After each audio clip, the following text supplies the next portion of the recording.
So this started as a question about how to design more sustainable music technology, and that sort of expanded from there after I started to learn a little bit more about the problem. So what I'm going to present is an approach for making un-alienated music technology. I'll explain more about what I mean by that word, un-alienated.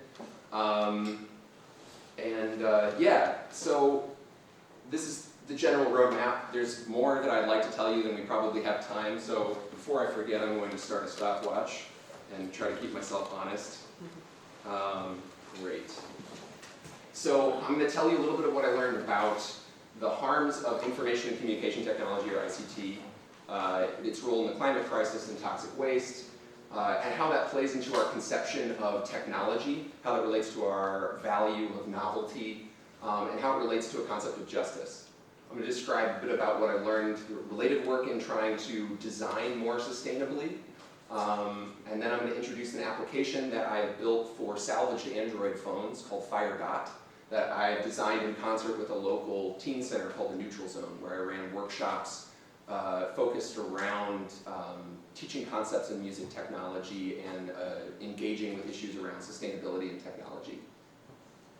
Then I'm going to invite Adam and Natalia and Paul up, and we're going to do a quick performance of a piece that I wrote for these phones called Scanline. That's really inspired in a lot of ways by the Neutral Zone. I'll conclude, and then there'll be some time for questions. So this really started with me starting to question a story that I feel like I had been raised with about technology and about the climate crisis. I became aware of the climate crisis when I was a teenager. Back then we called it global warming, and it felt like, okay, if we replace all the light bulbs with CFLs, everything's going to be okay. And surely we're going to start to take action at some point one of these days, and then, I grew up to be an adult, and we're still accelerating in the wrong direction.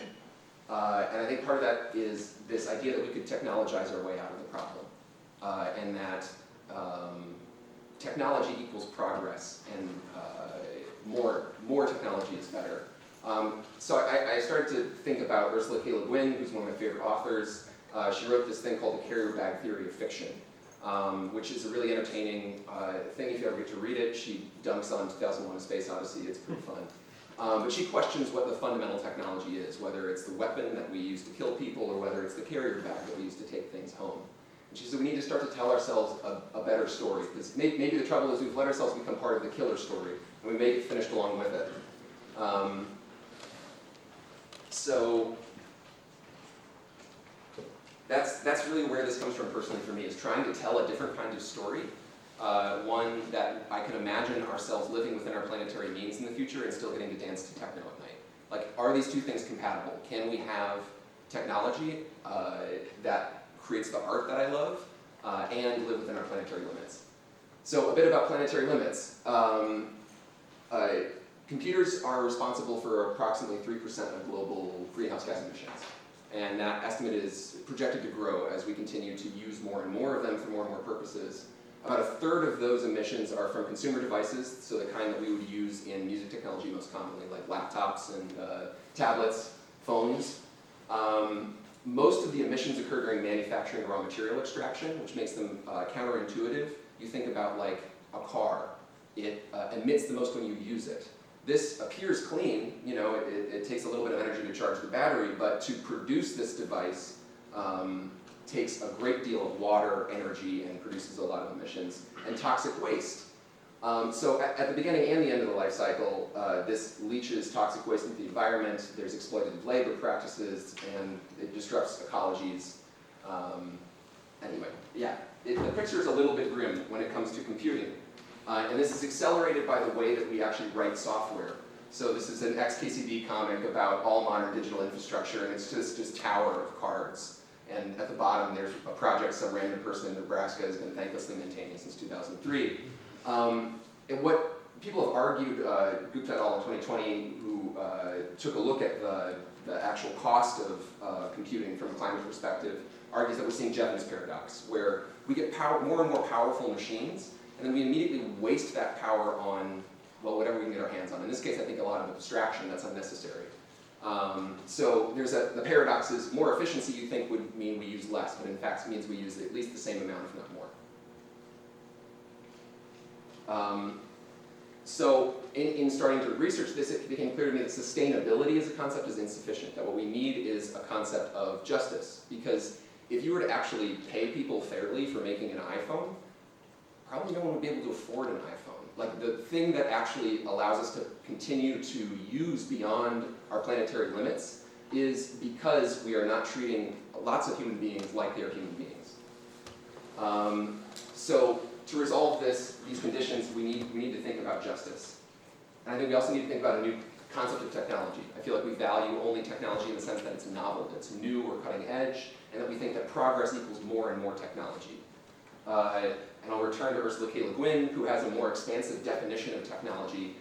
She says that it's not acceptable use of the word to associate technology only with high tech, things that are synonymous with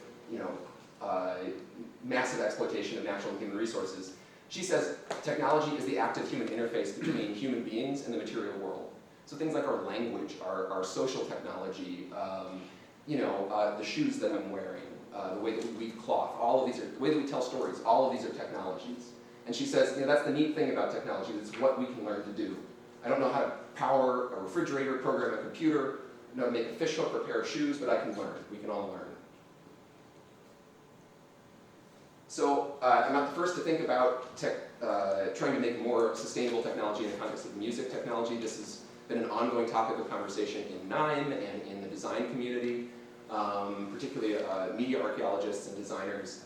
And I would like to go into more detail than I can. So this idea of sustainability in design and through design ended up inspiring my work a lot. It comes out of people who have been studying circuit benders and trying to understand the circuit bending community and what they contribute to a concept of sustainability. So sustainability in design refers to the way to which a design might consider sustainability as part of its material production. So the ways that you might be able to create a device that uses less. Through design refers to the ways in which a design might actually influence people to behave in different ways that are more sustainable. So ideally we need to use strategies in both of these different categories if we're going to design more sustainably. Also a big inspiration to me is this concept of permacomputing, which is relatively recent, but it questions our concept of aesthetics. And I think this is really important in our field where I think the tacit research question of a lot of things in NIME and in music technology is, well, what could we do with more?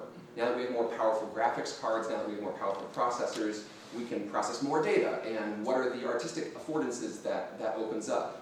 And permacomputing questions that, and it calls that techno-maximalist aesthetics. Envisions a more sustainable idea of aesthetics that appreciates works based on the limitations that was created within. And how cleverly can you use a small amount of computational power? And that being something that makes the artwork valuable. And then a huge inspiration to me has been Ron Eglash's work with generative justice.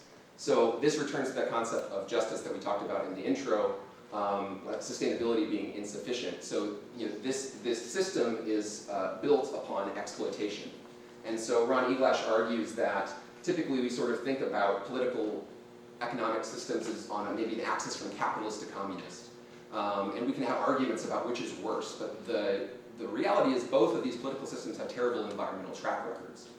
And he argues that we should think of an orthogonal axis to that that's based on how agents in a system either circulate or extract value. Now the problem with both of these political economic systems is how they extract value from the biosphere, from people. And he extends Marx's concept of alienation, that the idea that if I go to work for John's mill and John pays me a wage, John is deciding how that I spend 8 hours of my day, and John's picking the working conditions, and even though I got money in return, my labor value has been alienated away from me. So this concept of alienation is generalized in Ron Eglash's work to consider more types of value, because Marx really only considered labor value. Eglash considers expressive and ecological value, so the value of our culture and the value of our shared habitat. And in his research, he practices these concepts in real-world communities to create new generative relationships that actually circulate value through communities and through the environment. And so that's where I wanted to begin, sort of realizing in order to understand these things better, I was going to have to try them out myself. So I wanted to attempt to build a more sustainable and more just musical instrument, and realizing that circulation of value was important to this concept of justice, I wanted to engage with a community that actually already circulated value and see if my design could be useful to them in that circular process. So what I did was I sourced and repaired 6 Android phones, designed and implemented a synthesizer application in C++ that I'm calling Firedot, which is a species of lichen. It targets specifically these old phones. And I used my own audio library, Algae, that I've been developing, which is part of the pun with Firedot, because lichen are made of algae, bacteria, fungi. I designed and ran workshops at a local teen center called the Neutral Zone, composed and performed a piece for this phone, which I'll share for you, and then iterated my designs based on each of these experiences. So I feel like since circulation of value through a community is so critical to this concept of unalienated musical instruments, I need to share with you about the Neutral Zone, which is a local nonprofit teen center with the following mission. Neutral Zone is a transformative, youth-driven community where youth embrace their power, ignite their creativity, launch their future, and build equity, justice, and collective liberation. I have been working as a staff member of the Neutral Zone for the past 2-ish years, and I feel that they have a really impressive ability, particularly to circulate expressive value. So they really, this concept of youth-driven, no one tells the teenagers what to do. The teenagers set the agenda. And then we as staff are there to support them. We're there to help draw them out, to make them feel welcome in the community, make them feel like they matter and that they belong. So I specifically work with a program inside of the Neutral Zone called Future Core. Future Core serves teens, trying to help them with their career and academic goals. It focuses on serving particularly under-resourced youth. I met with Neutral Zone's executive director, Lori Roddy, and she suggested that I work with this group because they'd expressed interest in incorporating more art programming in part of their daily practice.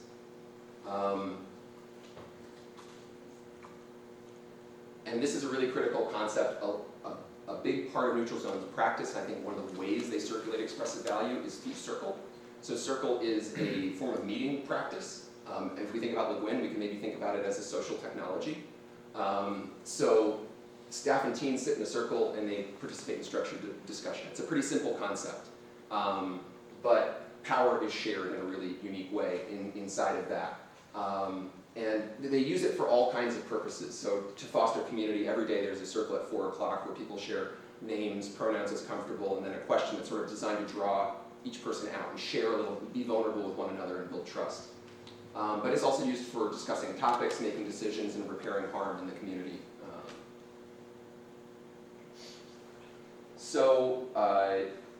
Firedot is the name of the instrument that I designed, and it was specifically in that context of a program at the Neutral Zone serving those young people engaging in this kind of circular practice. So it started with a sort of iterative process of sketching and evaluating. Because access to the Neutral Zone was somewhat limited, there was only opportunity for 3 workshops with the Neutral Zone. I chose to evaluate early designs with my friends at U of M, musicians, by composing a short piece for the phones and asking my friends to play it. I then further iterated design after a second workshop with the Neutral Zone. And I had the following goals in mind when designing the application. So assisting in facilitating educational workshops about performing arts technology would be 1, providing a gentle learning curve for young people who might not either have a technical or a musical background, and providing shared musical art making experiences. So I'm going to show you Firedot now and talk a little bit about how it works. So hopefully everyone can see that okay. And hear that okay. So this is the application. It's designed to be a sort of semi-open-ended design tool where you can explore mapping different sensors from the phone onto musical gestures and start to learn about music technology and synthesis by experiencing with your hands. So it defaults by launching into this keyboard mode, and you have something that's quantized to a pentatonic scale that you can play with your thumbs. But it is split using these instrument metaphors. So it's semi-open-ended in the sense that it provides these metaphors to a newcomer that have a set of assumptions baked into them. Like the keyboard is something that you touch and it makes sound. There's a step sequencer which allows you to compose sequences, change the tempo of them, change the length of them. There's a touchpad. We'll hear the touchpad later. That allows you to experience touch like out of the context of the keyboard. And then there's a little game engine that uses the accelerometer of the phone as gravity. So you can pick one of these and then start to explore. There are 5 different synthesizers that you can use. One's a drum synth, sort of a fake analog drum synthesizer. That can be sort of a kick, snare, and hi-hat. We'll turn that down just to skosh, shall we? Okay, great. It's loud no matter what I do. So there's a subtractive synth where you can try out different waveforms, filter cutoffs. There's a physical modeling synth that sounds something like a string. There's an FM synthesizer, and then there's a sampler. Each of these has 8 sound parameters, some of which are unique to each synthesizer, and you can map the various phone's sensors onto them. So I could take the phone's accelerometer, I could map the tilt of the phone onto the waveform of the synth. And as I tilt the phone, we can see the parameter changing. And a teenager could start to explore the relationship between the gesture that they make and the sound. You know, if I were in touch mode, I can map the X and Y position of my fingers to various parameters. When I'm in the physics engine, I can map things like the collision velocity, the collision position, and particle size onto various parameters. And just start to explore and ask questions about what does that do, what does that sound like. The app may also be, the quantization settings of the pitch may also be changed for a number of different scales, and you can save and load your settings. So that's the basic idea of the synthesizer. And what I was really striving for in the design was something that balanced open-endedness with immediacy. So trying to provide enough open-endedness that a teenager would be able to express themselves and come up with something that felt unique to them, but enough immediacy so that they didn't see a blank page and get intimidated and not engage with it.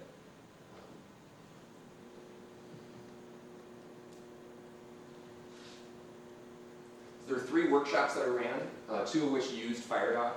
The first workshop was focused on synthesis fundamentals in play. I grabbed a bunch of instruments from the university here and from the Ann Arbor District Library, took them to the neutral zone, and we talked about some basics of synthesis, about how spikier waveforms sound buzzier, and as we filter them, they become smoother. A little bit about how sound works and what sampling is versus synthesis.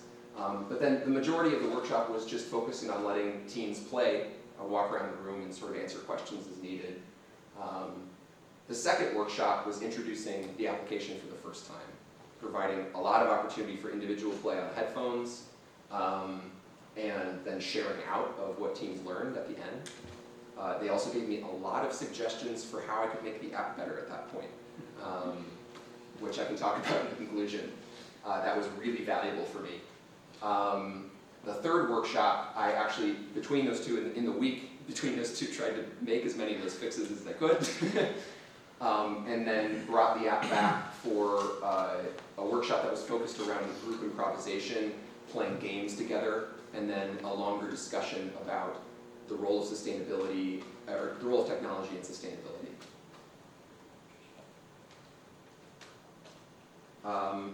And then, like I mentioned, in concert with this, I was also working on this composition, and I used that to evaluate the state of the application early on, when it was even much rougher than when I took it into the neutral zone for the first time. And then in turn, the neutral zone inspired me. So when we were working in Future Core, we would have an opening circle each day. We would eat dinner, and we would play, go through the process of the workshop. I would speak for a bit, and we would all play together. And then we'd have a closing circle and discussion. And a really big, there are a set of group norms that go along with Circle at Neutral Zone that are sort of in constant negotiation. But as they sit right now, there's one diva, one mic. So when it's your turn to share in Circle, it's your turn to share. There's Las Vegas. What happens at the Neutral Zone stays at the Neutral Zone. But there's this focus on listening to each individual, having them share as they feel comfortable, as is authentic to them, and then passing that power and focus on to the next person. And so this really informed then the composition of Scanline, which first started as a game that was all about step sequencers and whether or not they could get into sync or not. And the composition then turned into something that was more about Circle and how we pass compositional control to each other throughout the piece. So I guess with that, maybe I can invite my friends up here and we can play it.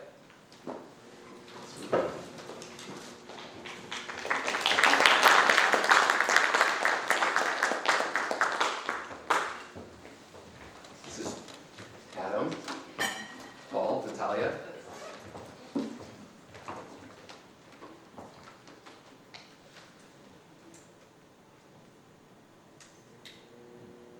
little sound check real quick.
And I'll discuss a little bit about what I feel like I've learned from this process and try to conclude. So fundamental in this idea is circulation of value, and this is sort of my idealized system diagram. This comes out of Ron Elash's work, where he and his collaborators draw these kind of diagrams to analyze what parts of the process are alienated or extractive, and which parts of them are generative or circulative. So I think in here we have alienated labor and raw material extraction, intense energy production in all of the raw components that led to these phones being created. And they were all discarded as e-waste. I got them from old coworkers. I just basically walked into the office one day and was like, hey, does anybody have any phones? And it turns out a large majority of, not a majority, but a large portion of electronic devices are quote-unquote hoarded. They're in little embarrassing drawers because we don't know what the hell to do with them. And so I got all of them for free, repaired them, replaced the batteries, and then was able to inject them into a more generative circulation of value where they became instruments. We, similar to that last part of scanline, we jammed the teenagers, the staff, and I, and created music and community. These instruments will go to live at the neutral zone, or they'll become part of music programming there, hopefully in the future. And the software, including the audio library that I wrote, will become open source in hopes of inspiring others to consider using salvage when they're making music technology. So yeah, these are the parts of in-design, or the sustainability in design. So I utilized salvage, for the most part reused these as is and shared them for maximal use. I also targeted the oldest available devices, the ones that were the most likely to be considered trash. So I think the oldest one I have is this Alcatel One Touch from 2013, 2014. I think these two are from 2015, that's from 2018. That one I don't know about for sure.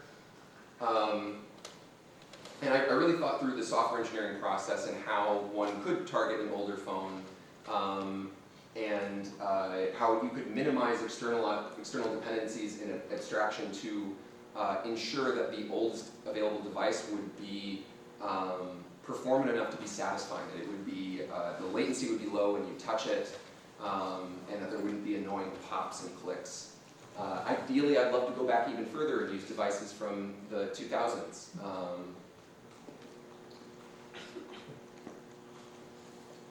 So then there's the topic of through design, right? So in-design was how the actual design of the application contributes to sustainability. This is how does the application influence sustainability or influence the behavior of people using it. And I think that there's very little of this that's inherent to the artifact other than the fact that it's running on salvage. The software itself could be run on a laptop computer, could be run on the newest phone, could be run on an iPad. And part of that was intentional. I wanted to design it in a cross-platform way. I think that the circulation of value through design here comes through its cultural situation within the neutral zone. So the fact that we have utilized salvage together, we had this conversation and open discussion with teenagers and staff about the role of technology in sustainability. We had an exciting experience creating art together. Like the biggest highlights from the teenagers was it was really fun to make a song together. That was the feedback that was loudest at the end. So I hope that experience might germinate new ideas about technology and sustainability in the young people that were participating and in the staff that were part of the community. A big part of this is circulation of expressive value. So, I feel like I've learned a lot about neutral zone circle practice, and the design of the application is really trying to be conducive to using it within circle, as well as the design of the composition. So I feel like through neutral zones social technology, expressive value has been circulated. And then I'll try to tie things up by just reflecting on what I've learned. I feel like utilizing salvage is both viable and really satisfying. I feel like these are pretty fun instruments, and I feel like I've only really scratched the surface on what's possible to do with salvaged equipment. There's lots of sensors and affordances that these devices have that I haven't really gotten a chance to use yet, like the microphone or the file system or its networking capabilities. All of those could be part of music technology. I think that the artifact itself could be more culturally situated. So I think the design of the application in the sense of which synthesizers that it uses reflects my own preferences and biases more than it reflects the culture that I found at the neutral zone. And now that I've run the workshops and participated there, I'm starting to speculate that maybe a future design might utilize sampled sounds that come in off the inbuilt mic, because I think that there's a really unique thing about hearing your own voice come back to you, and that might be a way for the teens to invent for themselves how this relates to them culturally. I think also, I could imagine a design that goes and looks at the youth-owned record label at Neutral Zone and tries to create something that is useful to the musicians who are actively part of that practice.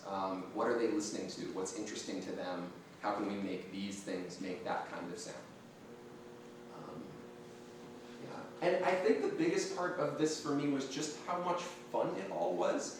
I feel like the importance of this can't be stressed enough. And if I can return to Ursula K. Le Guin in her carrier bag theory of fiction and trying to invent a new story to tell about technology, I think that fun is really important. Because I'm trying to imagine a future that I want to live in. And so I feel like the fun that we had together and how it was shared as a community is maybe the most important part of this. And that I hope that some of that fun was shared with all of you, and that we can collectively imagine a story where we have mutual survival. So sweet. Thank you very much.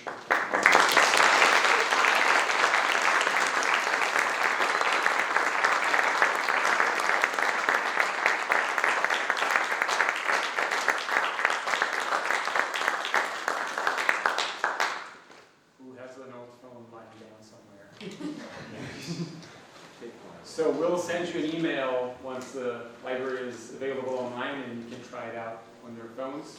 But right now let's have some questions. Any questions from the group?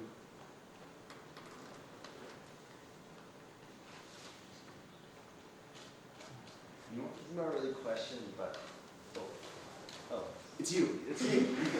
But I just really love this project in general. It's awesome. I saw this in Pat Showcase, and it's just so intuitive and interactive.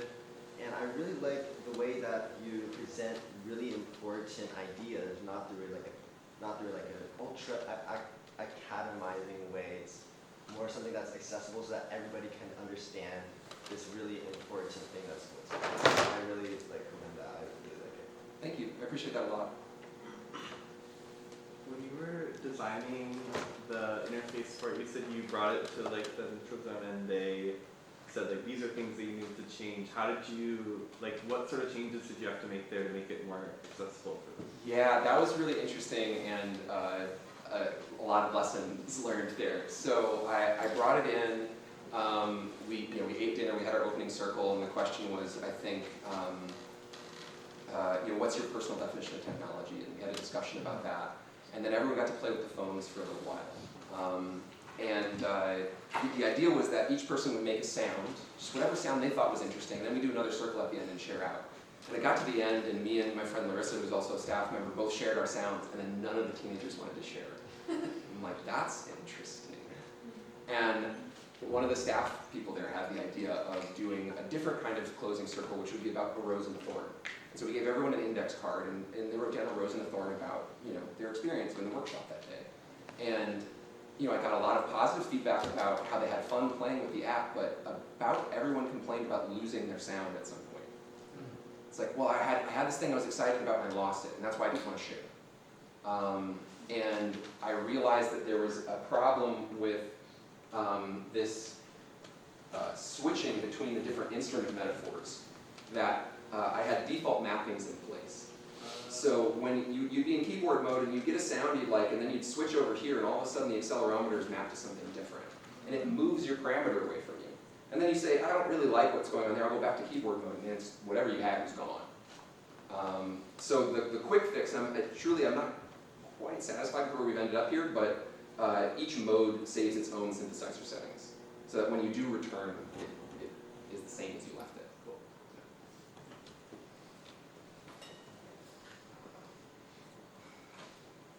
Cool. So I guess following up with that is, do you have plans for the future to like continue to implement, I don't know, the save sounds or ways to optimize this, like any plans to eventually make presets, or what kind of ideas do you have to continue to develop this? That you develop this at some point? Yeah, I got some good directions from the teenagers actually. So in the last workshop, we sort of posed the question in discussion, like, what would you want to do with this? And the feedback I heard was I would want to be able to make a whole song with it. You should make it free, and so that anyone can use it on whatever phone they have. And you should be able to, I think, basically compose a song somehow. So I think there would be some version of this that maybe you'd be able to record yourself, or create little song memos. I don't really, it's very fuzzy to me what that looks like, but I'm excited to sort of explore that direction further.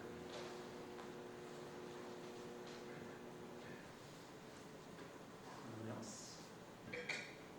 Alright, no, let's give it a, oh, One more, sorry. sure, go ahead.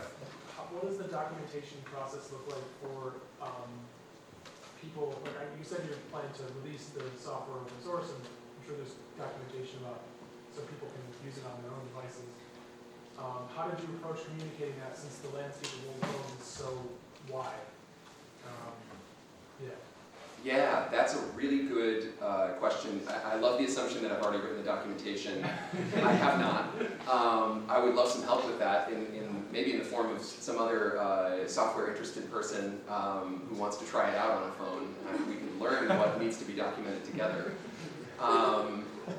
But I think, from an engineering standpoint, I use this library called Simple Direct Media Layer 2, which is designed for porting video games. It has a really good track record of being able to run on just about anything. Like the previous version of the library could even run on Palm Pilots. I wasn't able to use that version because the latency would be too high to use it like a keyboard.